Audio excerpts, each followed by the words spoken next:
I like to paint happy, whimsical art. I'm drawn to painting flowers and animals and happy people. It's just I'm drawn to fun colors and whimsical subject matter. I was a graphic designer for many years, but about 15 years ago I decided that I really wanted to dive in and start selling my artwork because I was missing painting.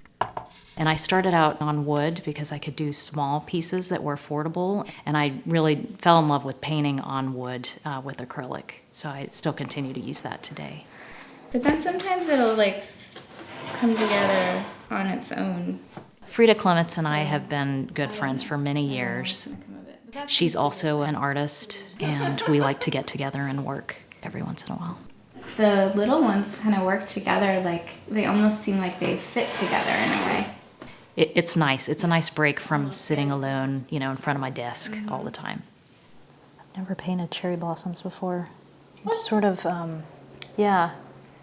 So it's sort of interesting to have to figure out how to abstract a new type of flower, but it still look like a cherry blossom. I feel like the life of an illustrator is one where you're juggling a bunch of different projects, which I really enjoy. My husband and I went on this great road trip one year and visited Yellowstone Park, and I just loved all the animals, especially the bison. So I had this idea that I'd love to do a series of children's books that were about different national parks. And so this is my book, Charlie and the Yellowstone Sprites, that I wrote and illustrated a couple of years ago. In working on this, I really loved the entire process, and I think it made me just really know that I wanted to shift my career and focus on children's books and illustration in particular. So I am just finishing art for a book called Trevor, which is written by Jim Averbeck, and it is a book that's coming out in spring 2018. My process is that I paint the pieces first and then I assemble them in Photoshop. So I'm masking out the different elements that will go on the cover right now, and then I'll kind of collage it together in Photoshop. And it is a story about a little canary that befriends a lemon. So it's a sweet little story.